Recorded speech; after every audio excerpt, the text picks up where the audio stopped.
Lynn is with us. Lynn is in Tulsa, Oklahoma. How are you, Lynn? I'm great. How are you? Better than I deserve. What's up? So, several months ago, my kids and I and my husband were in in an accident, and we are getting a settlement. My kids, especially, are going to be getting a good settlement. And I'm wondering, what is the best way to go about saving that? Okay. Are they? Is everybody okay? Yeah, Good. yeah. Good. I'm glad.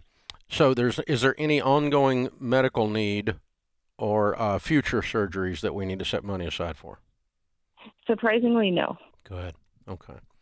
All right. And so what is what do you think the size of this is going to be? What have they indicated? My youngest child is going to be getting about 100,000, and then we have about 50,000 in medical bills for Okay. him. For him. And then the other kids, it's going to be a couple thousand Okay. for them. But is he got a permanent situation from this, or? No, it was just when it happened.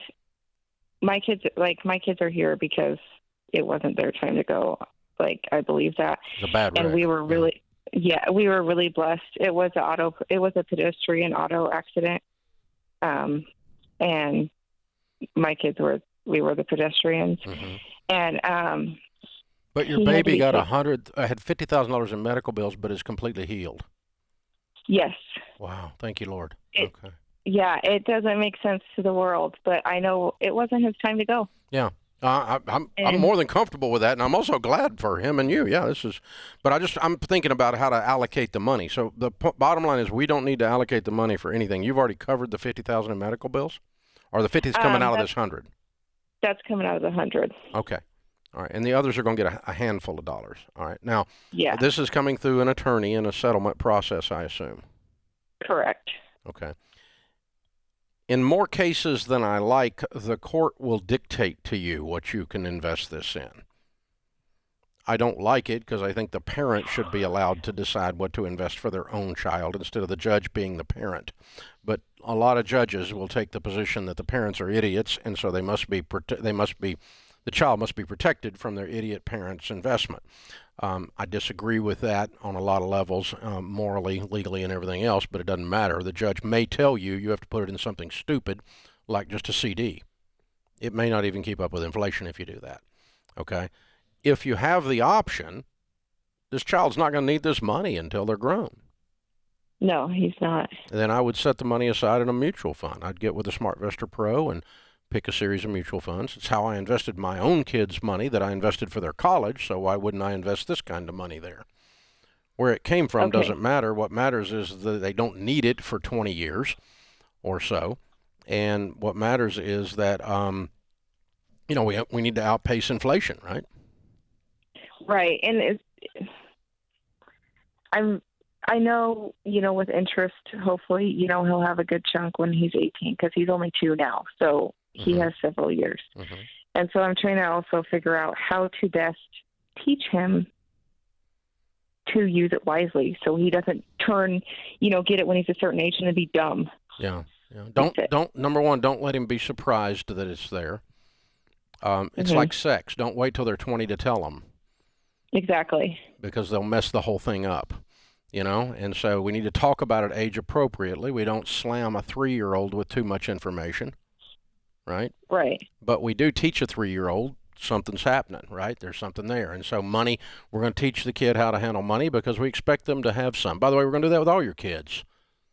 This is what rich people do. They teach kids how to handle money age appropriately. We don't make the 5-year-old go to the salt mines, but we do teach them to work because they need to call Ken Coleman for a career later, right? That's right. Absolutely.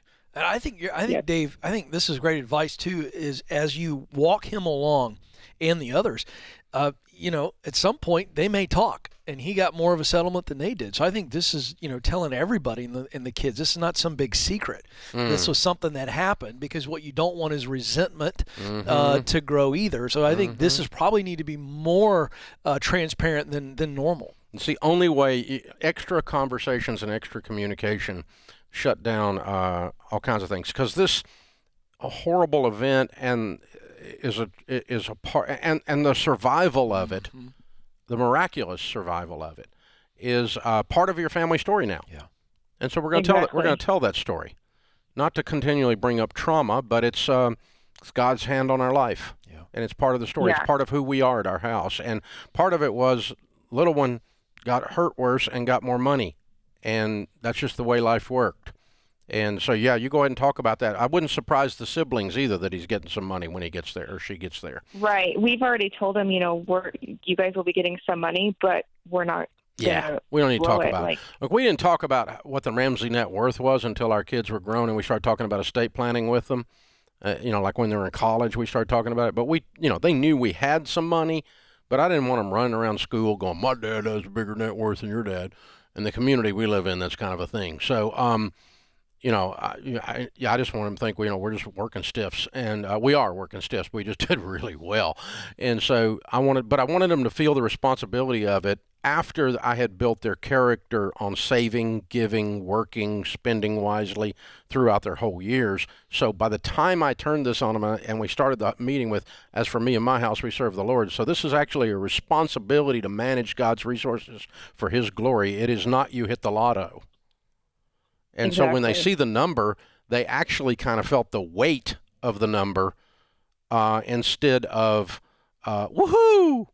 I can be in a reality show now because That's right. I'm stupid and my parents have money, and so that kind of stuff, right? And so they didn't have that reaction, and none of my three did. But again, it was a gradual, increased process through the years. So I would invest it in mutual funds, and I would, just age appropriately begin to reveal that it's there, to where by the time we get there, you're not afraid he's going to go crazy or she's going to go crazy and head off to the Caribbean and do cocaine or something because he suddenly got a bunch of money. I mean, it's just, we're going to fix all this ahead of time.